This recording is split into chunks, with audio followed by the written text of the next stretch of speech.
I don't watch that often. Like I tell people, last time I checked, we weren't undefeated. I watch my guys and my team more than I watch Mr. Adams, although when I do see him, he scares me. He is one tough dude.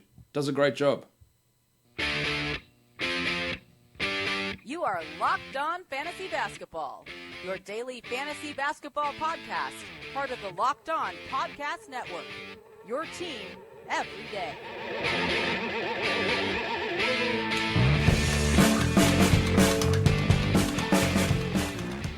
Hello and welcome to the Locked On Fantasy Basketball podcast brought to you by Basketball Monster.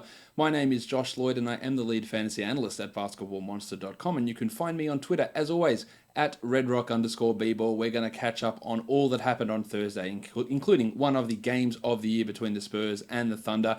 Then we're going to preview a 9-game Friday in the NBA. Michael Bolton. Let's get to it. All right, let's get to it indeed. Let's start off where we always do.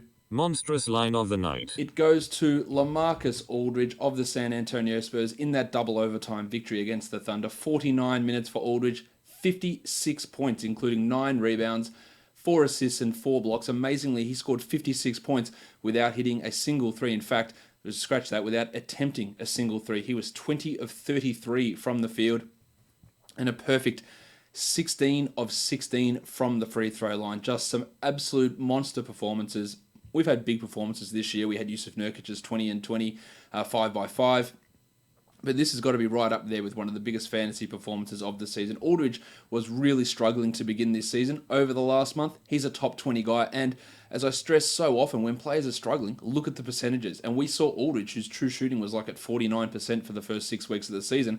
And that was making him outside the top 100. And correct me if I'm wrong, but I'm pretty sure I was saying this is a bit of a pretty strong buy low scenario. He has come back and he is providing those elite percentages that we saw from him throughout his career that made him an excellent fantasy guy. In fact, over the last month, he is shooting 59% from the field and 85% from the line for a true shooting of 65%. Both of those numbers, percentages, are absolute gold in rotisserie leagues. He's got his field goal numbers back to almost exactly where he was last year, 51 and 84 from the field and line. Last year, he was 51 and 84 from the field and line. So right back in line to where he was last season. A little bit of a usage dip, which is to be expected with DeMar DeRozan joining the team. But everything else, he's just doing what he does, and that's just so common with NBA players, just consistency and getting back to those levels. It's being able to ride out the slow patches, the lean patches, identifying why they're happening and trying to take advantage of it and use that on your team. And I think a lot of you would have been able to do that with LaMarcus Aldridge. Well, I hope that you would have been able to do that with LaMarcus Aldridge. Waiver wire line of the night. The waiver wire line of the night goes to Malik Beasley of the Denver Nuggets. Beasley started once again for Gary Harris and was great here. 31 minutes for Beasley in the big win over the Clippers. 15 points, 3 triples, 5 assists, 2 steals and a block, and he shot the ball well. Also 6 of 10 from the field. Beasley's been a top 200 player this season, but over the last month been a top 120 guy, giving us 12 points with 2 triples and a steal on 46% shooting. But so much of his value is coming from the elevated usage and elevated minutes that when Farton Will Barton returns and when Gaz Harris returns, he's just not going to be a 12-team league guy. And even in this little time where he is getting, say, 28 minutes a night, he's not even cracking the top 100 because he's scoring. He's doing it really efficiently, but he's not doing very much in those other areas. Limited steals, limited blocks, no assists, very low rebound numbers in general. It's points. He's like Bryn Forbes. He's that sort of a fantasy contributor, a points and threes guy on good efficiency, but not enough to move the needle as a must-roster guy. Sure, as a streaming option on a day like today when Harris is out and you've only got 4 games on, it's a fantastic situation. But as a must-roster, hold-on-to type of guy, his value seems to have a pretty clear expiry date, and even before the expiry date, it's not that great anyway. I've been really impressed with the improvements that he has made this season. I'm not massively high on Beasley long-term. I think he'd need to go to another team to be able to realise any of that upside, and I don't think he's ever going to be a really high-level fantasy contributor. But he was the waiver wire line of the night for today. The deep leader of the night was his teammate, Torrey Craig, who played 30 minutes, had 14 and 4, hit 2 triples, had 3 steals and a block, and he was fantastic. 6 of 8 shooting. He's putting up some cheeky performances as well. His last 2 games, 11 and 16 with 4 assists, and then today 14 and 4 with 3 steals. Big games there. Of course, yeah, his value is going to disappear once Barton and Harris return. Also, these performances are totally out of character for what he normally does, even as a guy whose his value is predicated on defense. He's not a high steals guy. He doesn't block shots. He's not this good of a shooter. He's available in 97% of leagues, and this is one of the rare cases where I think that's actually not a terrible idea to have him available in that many leagues, because while he is a top 300 player for this season, his role is not going to sustain at even the elevated level that it's at now. Again, we've tried to incorporate Barton and Harris and then Isaiah Thomas at some point perhaps as well into that rotation, and Craig's going to be one of those guys who suffers along with Beasley and along with Morris, and he's just not a excellent fantasy guy, although these last two games make that statement seem incorrect, but it's not incorrect. He just isn't that good, but a couple of strong performances from Craig. Maybe he is stepping up, but he is quite a bit older than you think, just turned 28 after winning Defensive Player of the Year down here in Australia a couple of seasons ago in the NBL. Young Gun of the Night. Let's talk Derek White of the San Antonio Spurs. He is still available somehow in 48% of leagues. Please do not let any of that 48% be leagues that you are in. He needs to be rostered. He needed to be rostered weeks ago. He is putting up massive, massive numbers and did it again today. 48 minutes for White, 23, 5 and 8, 2 steals and a block. And I keep saying he's not going to shoot this well. Maybe he is.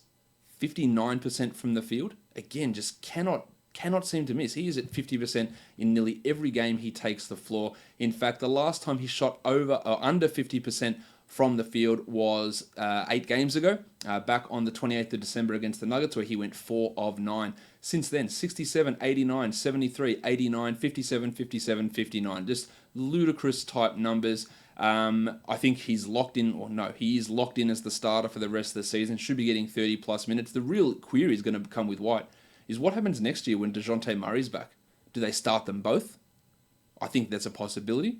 Could this be a scenario where this is the best season of White's career due to circumstances, due to Murray? Maybe it takes 3 or 4 years for him to get back into a starting role. I really like Derek White, but that is a legitimate concern there as well. I think that he can be a top 100 player for the rest of the season pretty comfortably. He blocks shots, he gets steals. The assists haven't been great, but I think they can improve. He's hitting threes, okay. He's scoring. His efficiency is absolutely sublime. He's getting to the line more. He looks comfortable. He looks like a key player on this team. And yeah, look, you need to grab him. He needs to be rostered. In Dynasty Leagues, I'd consider taking offers in for him if someone wanted to think that his progression is linear and he's going to become a top 50 player.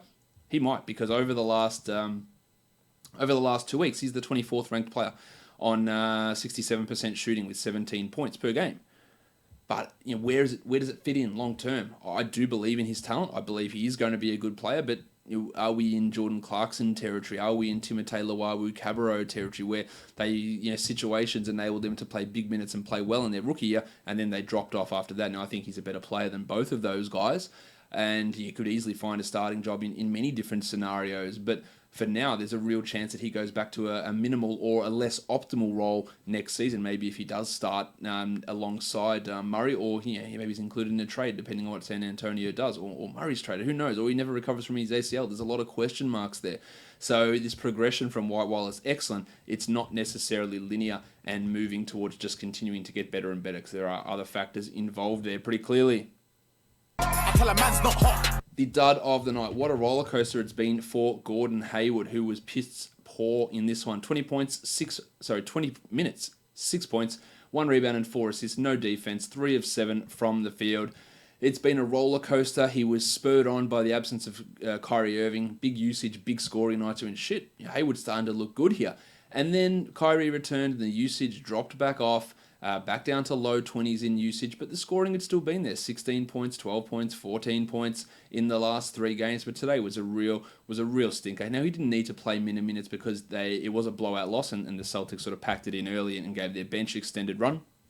But Hayward is on their bench, and he wasn't included in getting those minutes. We saw Marcus Smart, who for some reason I'm classifying as a bench guy, even though he really isn't. I don't know what to do with Hayward. I think you're still probably holding him in 12-team leagues. In 10 teams, I don't think that he is a hold there. And yeah, he's the 119th ranked player over the course of this season. That's not great. That's not good enough to be a must roster guy. I think he can get better than that. Will he get to top 60? I really don't think he will anymore. I thought that this would happen. I'm just worried that the lack of usage, the low efficiency, the limiting of minutes consistently on this Celtics team is a real concern with Hayward, and I wouldn't be holding out hope that any sort of top 50 stretch is coming from Gordon, unfortunately. The plus-minus GOATs, the best net rating went to Davis Bertans of the Spurs, a massive plus 159.7, while the worst net rating went to Al Horford, who is also in a massive struggle at the moment, negative 78.9, as he continues to limit his minutes as he returns from that knee tendonitis issue.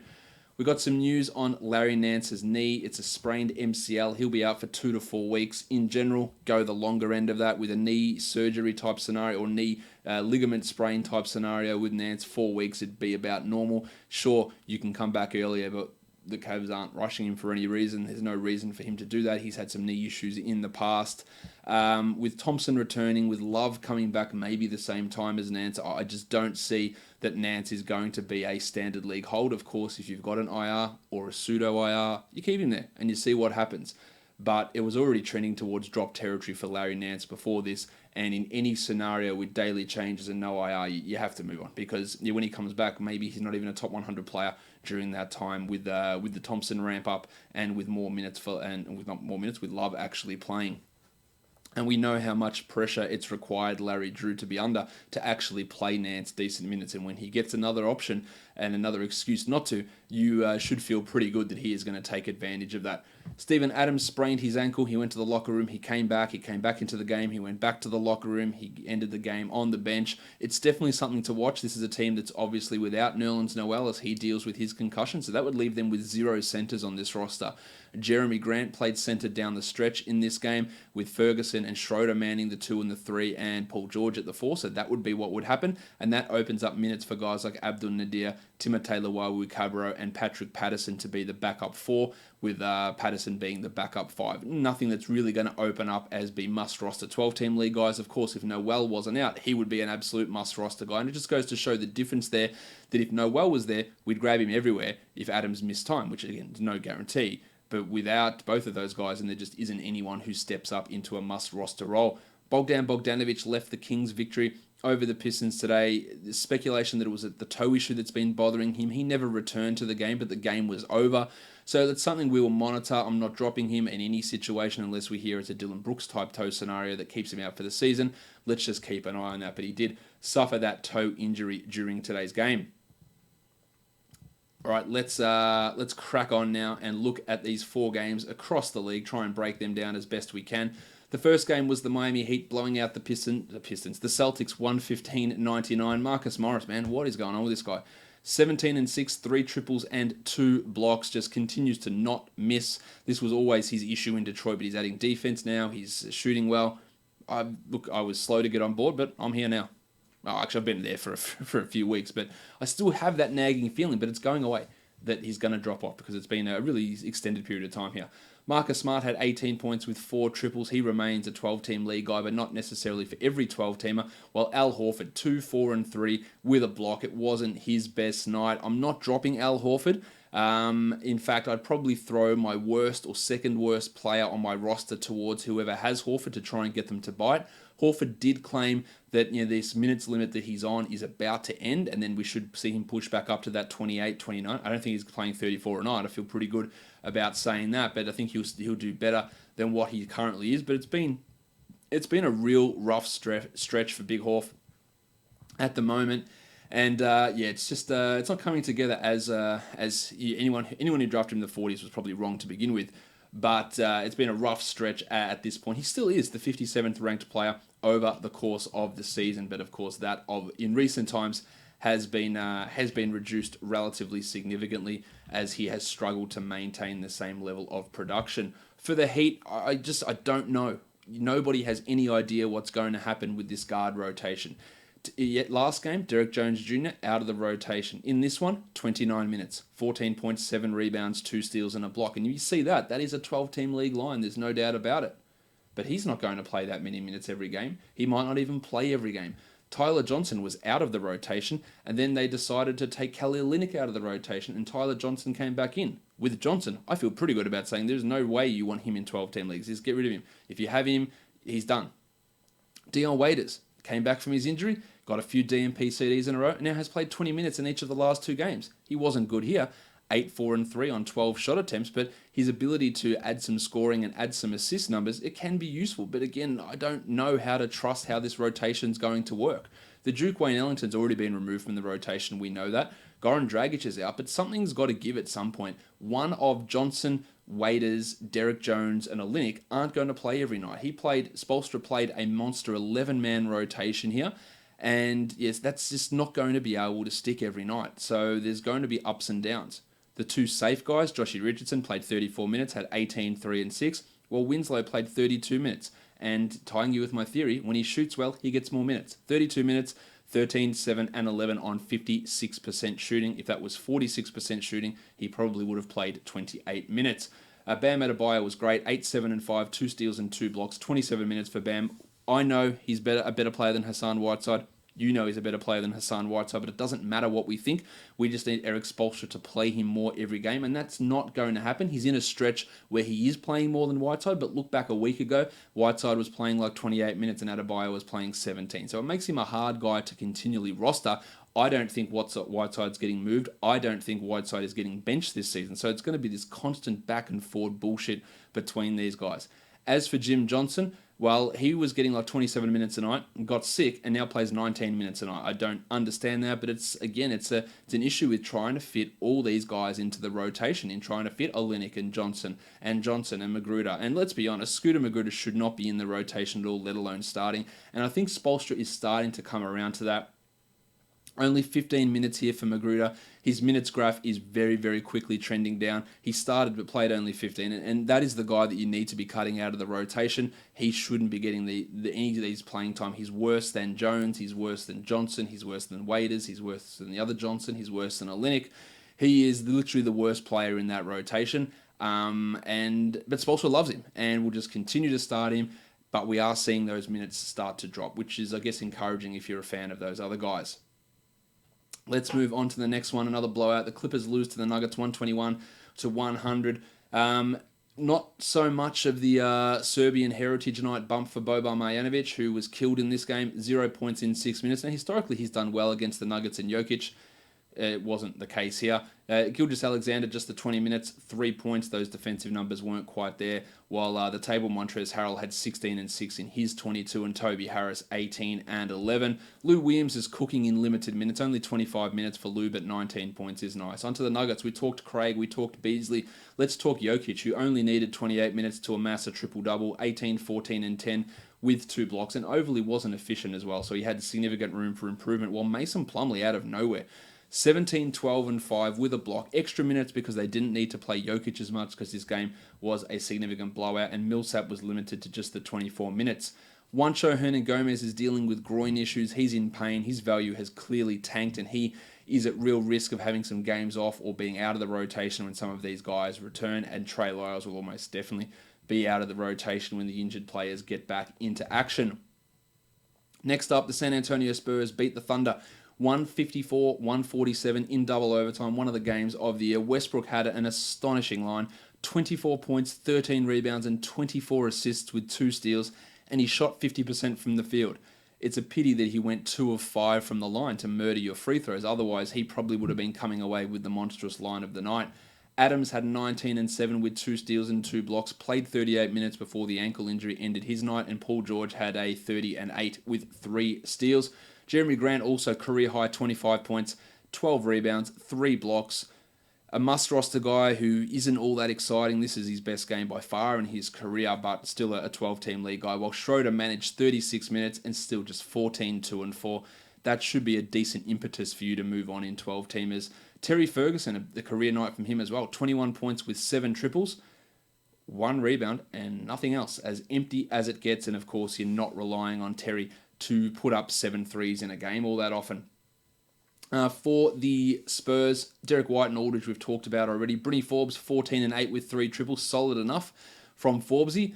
Still just more of a streamer guy to me. DeRozan almost a triple-double despite being really bad on the efficiency. 32% on his 22 shot attempts and just 2 of 5 from the line, but had 16, 8, and 11 there. While the Spurs made a wacky choice to have Pau Gasol listed as probable due to rest, and then go from probable straight to saying he was out, then to go from out to saying he was available, then go from available to say he was starting. And then he started and played 16 minutes. I just don't know why that's the case. He had a 0% usage. He had 3 rebounds, 3 assists, and 2 blocks, and Powell is just as likely to go out of the rotation when Rudy Gay returns. Bertans hit 4 triples. Bellinelli hit 5 triples. Mills hit 3 triples. In fact, that bench unit went 9 of 9 from 3. Nobody on the bench missed a 3, and all of those threes came in the space of about 6 minutes. It was absolutely astonishing basketball to see them basically just not miss at all. All those bench guys, they're putting up big numbers, while Poeltl only played 8 minutes after starting last game. So some weirdness in the rotation. It worked, obviously. The Spurs won. I'm not sure that starting Pau Gasol, you necessarily give Popovich credit for getting the win, considering he played him only 16 minutes, and it was the small ball lineup again that got them over the line instead of having that big center in there. But they won. So again, it's Greg Popovich. The last game of the night, the Sacramento Kings beat the Pistons 112-102. It wasn't as close as that may seem. The Pistons were without Blake Griffin, so they went with a weird-ass starting lineup as well and started Reggie Bullock at power forward, the Duck Luke Kennard at small forward, and the Shark Bruce Brown at shooting guard. Baby shark, so basically just a ton of guards out there alongside Drummond. Interesting, no Stan Johnson, no tackle box John Lua in that power forward spot. Now, Lua played okay late in the game. He had 9 and 11 and 3 steals in that garbage time, while the Shark had 15 points with 3 steals and a block in his 21 minutes. A solid outing. Bullock had 15 and added 6 assists, while Stan Johnson, one of his better games, 16 in 23 minutes. But there's very little to take away from this game from a Pistons point of view. Kennard had a 1-1 but couldn't hit his shots. Reggie Jackson struggled significantly. Good old Mr. Hot and Cold Langston Galloway had 8 points in his 25 minutes. Just a complete mess of a rotation, a mess of a starting lineup, a mess of a roster, and a mess of a game. It wasn't pretty for the Pistons. I guess you take some positives out of Johnson leading the team in scoring with 16 points and Brown dropping in 15. But from a fantasy point of view, there's really nothing actionable there. You're not adding Brown in 12s or 14s or 16s. Bullock's still a fringed guy. Stan Johnson's not changing. Kennard, we're still a long way away from him being close to even a 14-team league guy. On the Kings, Costa Koufos was out of the rotation, so Harry Giles took that spot, and I think he's going to hold it. 23 minutes, 14 and 4, 2 steals and 3 blocks. That's obviously a very, very appealing line. Will he overtake Willie Cauley-Stein? I'm going to say no, but I know that they do want Giles and Bagley to be that starting front court, and I think that will be the starting front court next season. I'm not sure what happens with Cauley-Stein and his free agency, but I can see Giles being that guy. Now, Giles was putrid for the first 2 months of the season, but he is really starting to look better at the moment. He is a deep league ad. Bagley had 10 and 7 with 2 steals in 20 minutes. Those minutes will continue to ramp up over the next couple of weeks. While Bielitsa played 25 and he is a drop. De'Aaron Fox, 12, 5 and 6, only 24 minutes in the blowout, while Iman Shumpert returned straight back into the starting lineup. Glad they rushed him there. 22 minutes, 13 points, 3 triples. He's an underrated source of threes and steals and can be a 12-team league guy, but not one that I recommend as a must-add. While Cauley-Stein, 14 and 15, and actually blocked 2 shots, so that's almost joyful. That is cause for celebration, because that just does not happen. While Budrick Hield had 18 points and not a huge amount more than that. That wraps up all of the action from Thursday. Let's now swing into looking at some DFS for Friday, but we'll start, of course, by looking at the perfect lineup. So we start with DraftKings. Justice Winslow, Derek White, DeMar DeRozan, Mason Plumlee, Harry Giles, Russ Westbrook, LaMarcus Aldridge, and Jeremy Grant. That totaled $416 and cost $49,800. And on FanDuel, Westbrook, Derek White, Malik Beasley, the Shark Bruce Brown, Justice Winslow, Paul George, LaMarcus Aldridge, Jeremy Grant, and Mason Plumlee. And that totaled $440.1 and cost the full $60,000 dues. All right, let's look at DFS action for Friday. There are 9 games on. We're going to look at DraftKings pricing for the majority of this portion of the show. The first game we look at, the Atlanta Hawks travel to Philadelphia to take on the Sixers. The Sixers are 12.5 point favorites. The total 231.5, a real blowout risk here. We did see the Hawks keep it close against the Raptors. We saw the Sixers come off a big loss against the Wizards as well. So things obviously can change in that regard, but it's not a great sign. You're having the Hawks on the road with a double-digit spread here. JJ Redick's missed the last 2 games with a back issue. Unsure if he will go. Of course, if he is out, you get guys like Furkan Korkmaz, Landry Shamet. They move into larger roles. Perhaps Timothy John McConnell gets a little bit of extra playing time, while for Atlanta, Tyler Dorsey is probable with his ankle sprain. Kent Bazemore, Torian Prince still remain out at this stage. At point guard, Trae Young is at $6,000. I'm not sure he's got huge upside, to be honest, but he gets you about 30 points every night, which for cash is not a bad floor to look at. I don't think he's really a 40 or 50 point type of a guy, but he's a 30 to 35 point guy, which is not a bad value situation. While Jeremy Lin has been putting up huge numbers of like 4,600 for Lin. He had 31 points in the last game. Off the bench in 28 minutes. It's still a little bit risky to use Lin. We just don't know how those minutes distributions are going to go down. But he is worth looking at least. McConnell, I don't really see much with him. While Ben Simmons is down at 8,900. That's an appealing price tag for Simmons, who is struggling to get value at that 9,100 sort of a mark where he was in recent times. 8,900 against the Hawks is obviously much more interesting. For Simmons. Is he a must roster guy? I don't think so, but there is at least a bit more value there. Shamet is just a dart in the dark. At the shooting guard spot, Kevin Huerter is at 47. I like that cash value for Huerter. He's around a 26, 25 point guy, I think, which is strong value there. Redick, I wouldn't be going near. Same with Jim Butler at 7,600. A real risk of him seeing limited minutes. At the small forward spot, Baby Neck Wilson Chandler's at 3,600. He doesn't do a huge amount for me, so I'd probably leave him alone. And then you got Vince Carter at 3,200. Not really happening there either. The big man is where there's a little bit of value. The Baptist John Collins at 7,800. I really, really like that. He's putting up some real huge lines, averaging 43 over the last 3 games. And the Undertaker, Dwayne Dedman's at 5,300. I think that's a relatively safe cash play for Dedman. His upside, maybe it's not that high, but I think in terms of floor value, it's there. Alex Len, I'm not really keen on. While Embiid at 11,000 looks sexy, like real sexy, but what if it's a blowout and he plays 29 minutes? That's the risk there with Embiid at that sort of a salary. He's not someone to necessarily fade completely, but I wouldn't have huge chunks of him in lineups just because of that risk. On FanDuel, no one massively stands out. Young comes in alright. Lin and Huerter also relatively appealing. The 8,300 for John Collins feels like it's a bit high, and I'd probably look at that more for tournaments and be that similar sort of risk that he carries at 11,100. But probably more appealing on FanDuel is Embiid rather than DraftKings. Next up, we look at the Milwaukee Bucks and the Washington Wizards. The Bucks are 7.5 point favorites. The total is 231. We've seen the minutes for Thomas Bryant be really reduced over the last couple of games, but comparing Brook Lopez to Joel Embiid, this is a much better situation, a much better matchup for Tom Bryant. So I'd imagine that his roster percentage will drop, and I think this is the one where you can get back on board with him. Injury-wise, Dante DiVincenzo and DJ Wilson are both doubtful, while Gianni Antetokounmpo and Ersan Ilyasova are probable. Let's look at the point guards. Eric Bledsoe is at 6,100. He has got a pretty good record against the Wizards. His numbers of late haven't been fantastic. They've been solid, but not fantastic. This is a real positive boost for Bledsoe. I do like using him here. George Hill, I don't. While Thomas Satoransky at 53, I think that's limited upside, a bit of a shaky floor, and there are better ways to go about spending that money. And one of the better ways would be 5,700 on Malcolm Brogdon, who's giving you over 30 over the last 5 games. His lowest score has been 25 points, which is obviously really strong. He's shooting fantastically. That does introduce an element of risk if the shot just isn't there for Brogdon.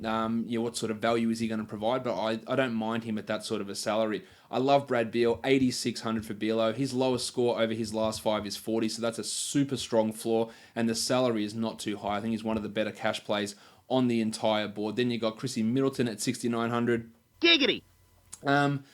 hasn't quite been at that right level just at the moment. The salary rise of 500 is not all that appealing. I'd probably leave him alone. And then we go to some wing guys. I love Otto Porter at 58. He has seen a real massive usage spike of late, and it seems by design, so I'm happy to go with him. Trevor Ariza at 57. I'd take Porter over him every day of the week. Ariza's still more for tournaments there. Slamming Sammy Decker, revenge game narrative, while 11,300 for Antetokounmpo, who is averaging 63 points over the last 3 games. It's a pretty nice salary for Yanni. He's done very well against the Wizards in the past. No reason to be fading him here. If I'm spending 11,000, I'll take Yanni over Joel Embiid, who I talked about in that game prior. Jeff Green. My name is Jeff. 4,800 for Greeno. Yeah, probably not really seeing a huge amount there. Let's move on to the big man, Brookie Lopez, 4,900. It doesn't really do it for me. If I'm going to take a flyer on someone, it is going to be Tom Bryant at 5,600, who's clearly got that 40-point upside. The minutes have been really, really low of late, averaging just 23 points in 18 minutes over his last 3 games. But that's still well in excess of a fantasy point per minute. And at 5,600, if he gets 30 minutes, he should smash through that. A $400 price drop. I like Bryant here. Ersan's at 34. I don't like that. Mahinmi, who's coming off a string of good games at 3,700. It's appealing.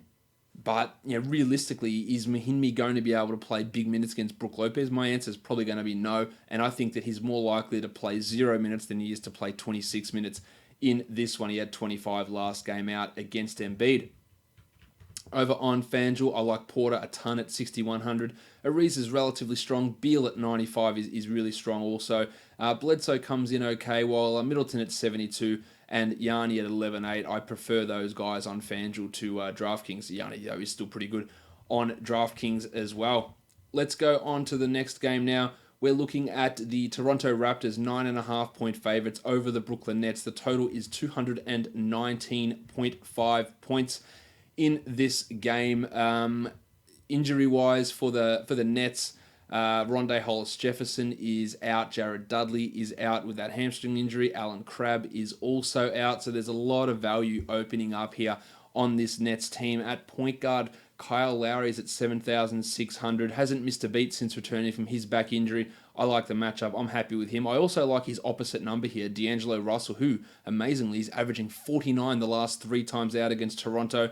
He's been relatively good. If you are fearing a little bit with Russell, a $700 price drop should steer you with a little bit more confidence, but also he's been more consistent of late. But if you've still got that nagging doubt, he is a tournament guy over cash, but I'd still consider him for cash. Shabazz Napier at 4,300. He's getting 22, 23 a night pretty consistently, and the absence of Dudley doesn't hurt him at all. So I think he's worth looking at. Well, Dinwiddie's at 6,100. That's a little bit too high for Spence.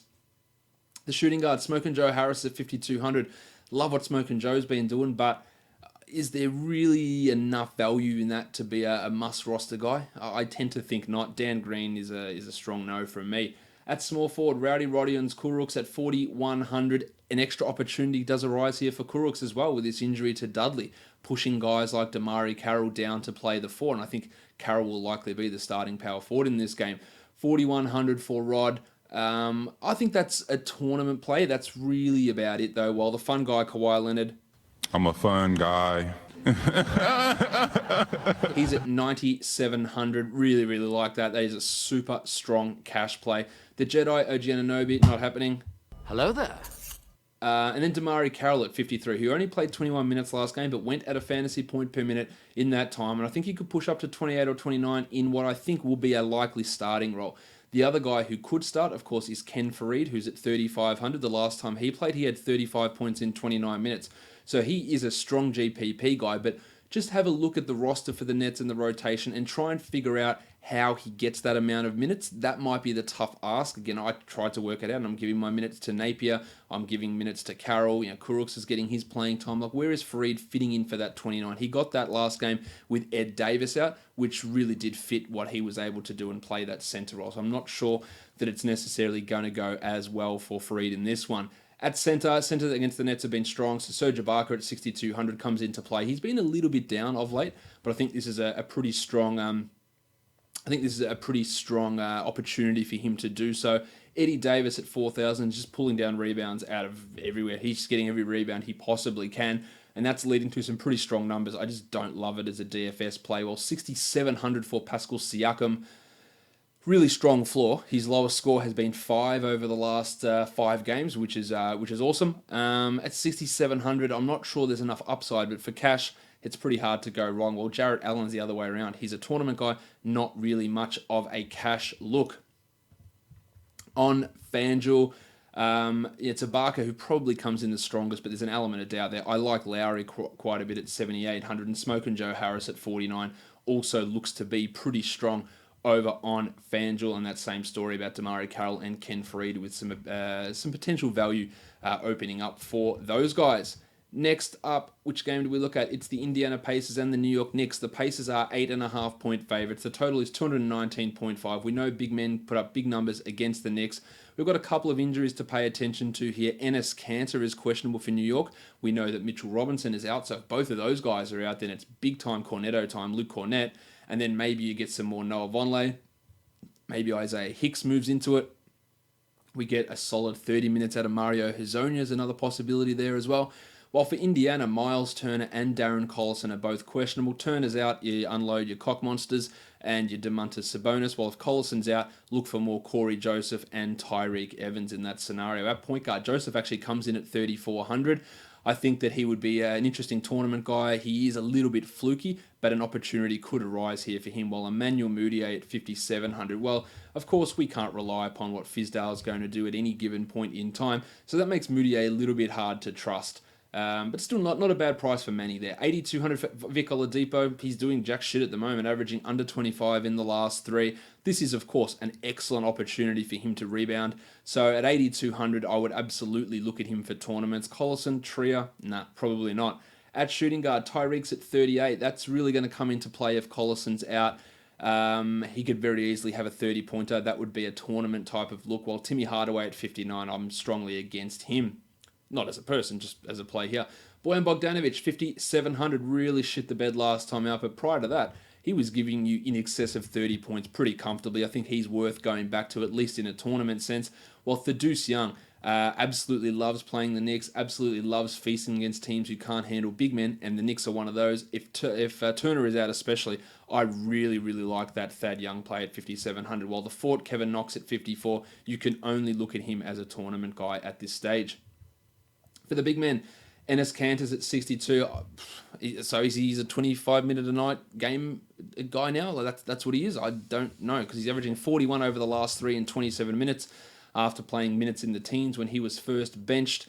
It is not a great matchup, and he's dealing with this illness at the moment. So that might be a little bit fadey there for me. For Enes, Sabonis at 75 is an absolute cash lock if Turner plays. It is an expensive price, but he'll get you that without any sort of consideration at all.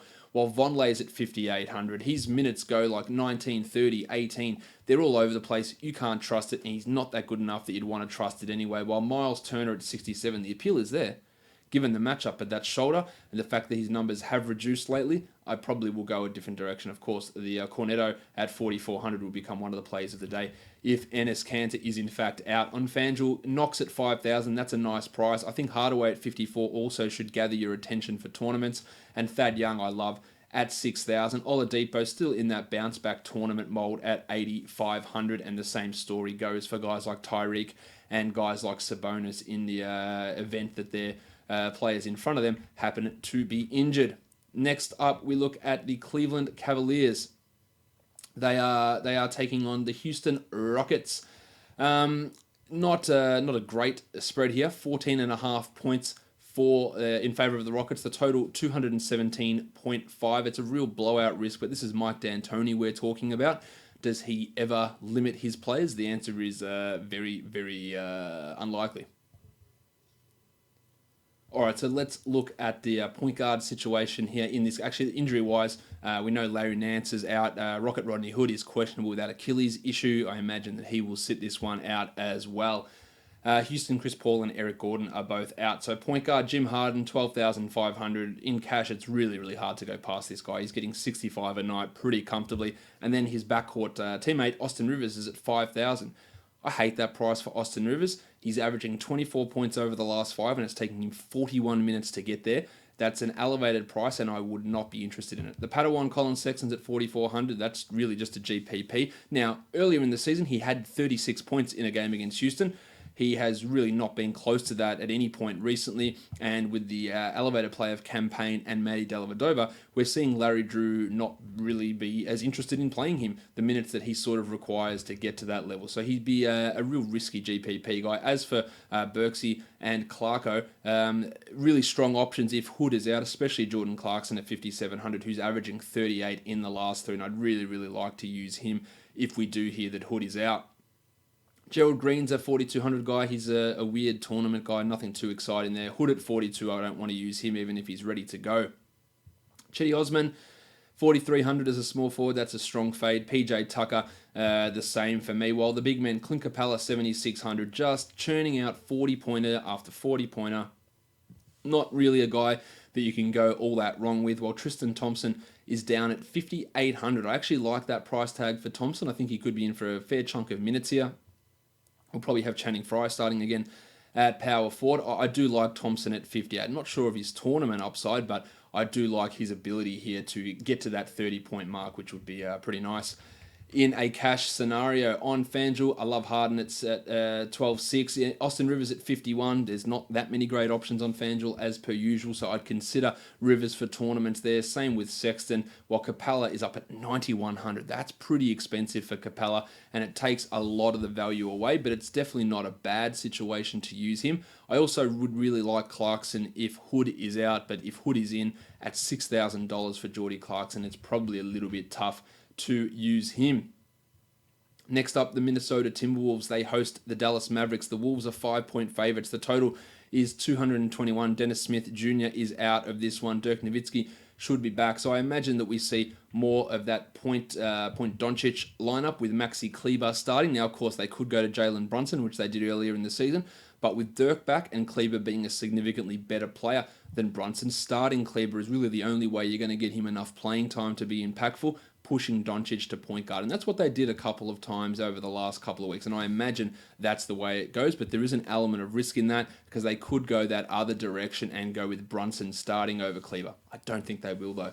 At point guard, Barea's at 4,300. I'm not all that interested in that. Jeff Teague's at 67. My name is Jeff. Yeah, I think there are better ones out there than that. Well, Derrick Rose has been upgraded to questionable. He's at 6,100. I'm not sure that Ryan Saunders is as much of an insane person as Thibodeau, so I don't think Rose is going to come back from his second ankle injury of the season and play 30-plus minutes. He'll still be okay, but not 6,100 okay. Tyus Jones, just hard to see enough minutes despite how well he has played. Wes Matthews at 46 just doesn't do it for me really in any sort of capacity. While Josh Okogie at 43 hasn't been living up to any sort of expectations. But also with the return of Rose, potentially that does cut into what Okogie can do. So I think there are better ways of utilising that spot. While Andy Wiggins had 65 points last time out against the Thunder. He's at 6,800 now as a result.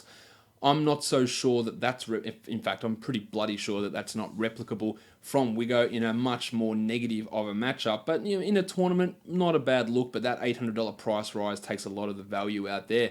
The pencil, Harrison Barnes, is at 58.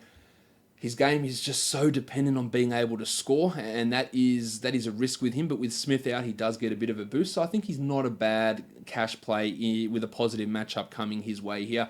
Finney-Smith, Tolliver, probably not. I love Kleber, 3,600 for Maxi. He had 32 last game. He doesn't even need to get to that value to provide good numbers in at that $3,600 price tag. So I love him here. Šarić is at 45. He beat that number last time. It's trending up for him. He's an interesting tournament guy. Love Towns. Strong cash at 10-2, while DeAndre Jordan at 73 has really done well against Towns in the past, averaging 47 the last 3 times out against Minnesota. So Jordan is in play. He's blocking more shots at the moment as well. I'm not certain that he is a must-roster guy, but he's absolutely in play here, while Taj Gibson, Dwight Powell, and Gorgie Jeng are not. On FanDuel, Kleber, Barnes, Towns, I think they've all got cash value. I think Šarić at 39 is a pretty strong option as well, given the way that the minutes look like they're heading. While Okogie's at 41, maybe for a tournament look, I would go in that direction. All right, the next game that we take a look at, we are looking at the Charlotte Hornets and the Portland Trailblazers, the Nick Batum, Noah Vonleh Bowl. The Blazers are 6.5 point favourites. The total is the Gerald Henderson Bowl as well. The total is 223 points. And Yusuf Nurkic, if he stays out of foul trouble, he's got a massive opportunity to put up a big game here.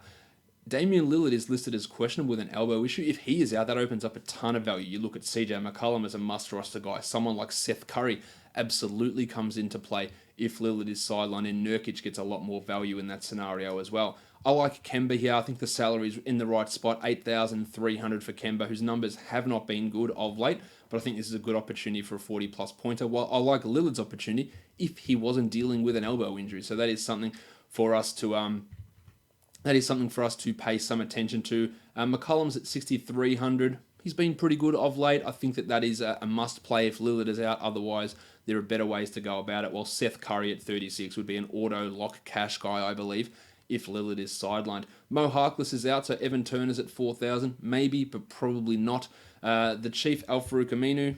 Sometimes may be good, sometimes may be shit. He's at 5,200, only really for tournaments. It could be a 15-pointer. It could be a 40-pointer. That is just what happens with him. While Marv Williams, I think at 5,200, there's some strong cash play value there for Marvin. Jeremy Lamb's at 56. Batum's at 48. I don't really like either guy, although Batum, he's averaging 27 the last three.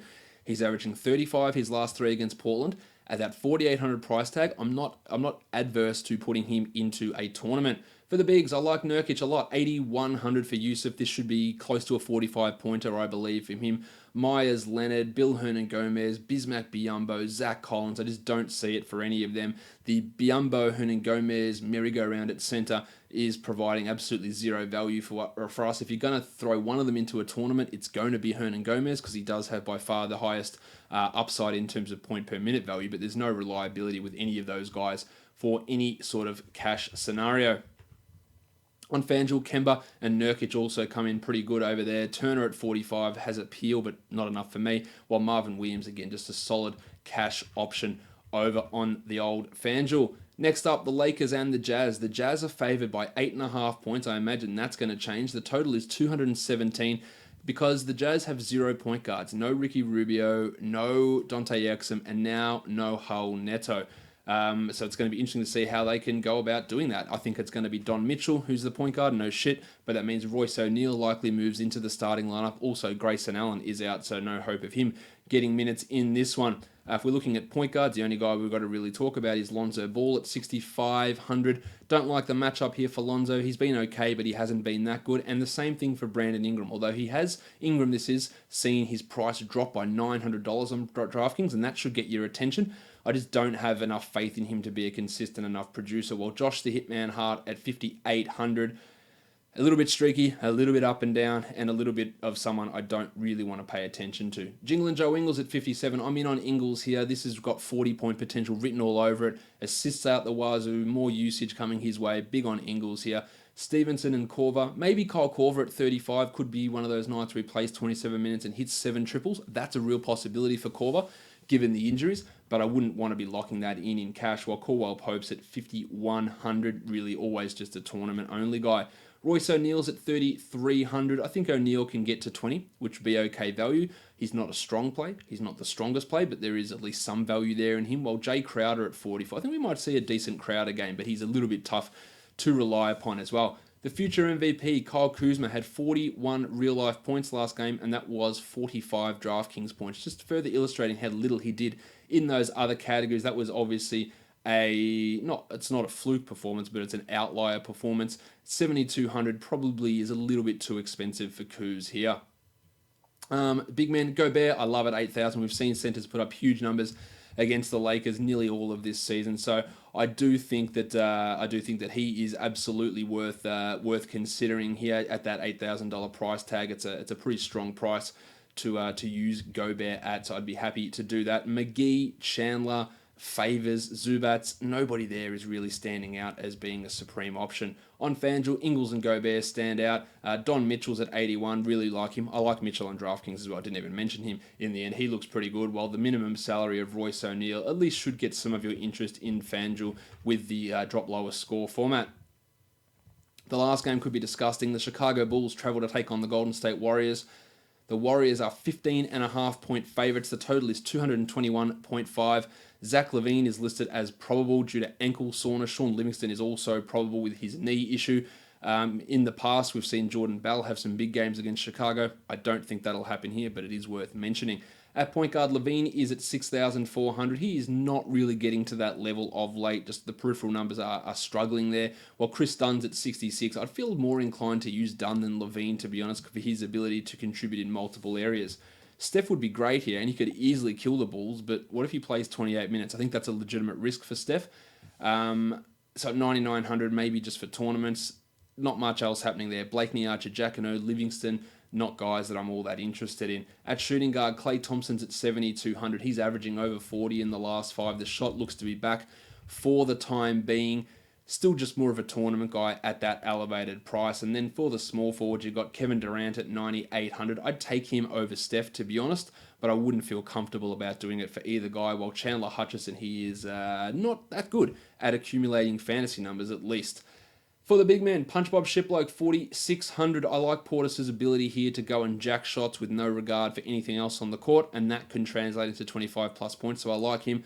The Block Panther, Wendell Carter Jr. had 33 points the last time that he played, the only time that he's played the Warriors, so that's strong. I like his salary here. Kevon Looney, he's giving you 24 points a night at the moment, and at 4,100, I would take that. There are much more sexy options out there, but we've seen big men against the Bulls.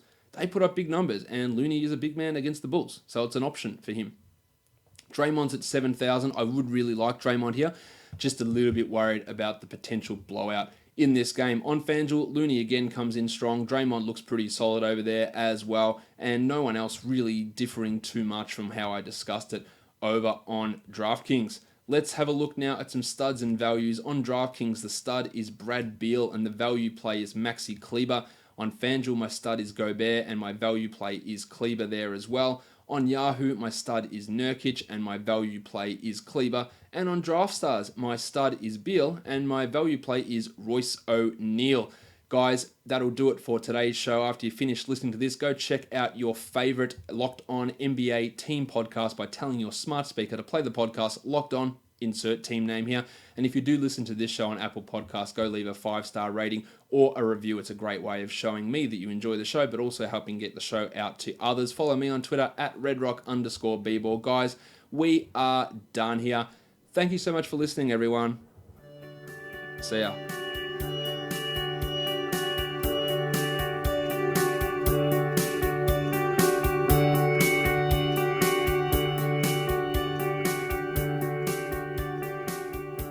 Greg Popovich.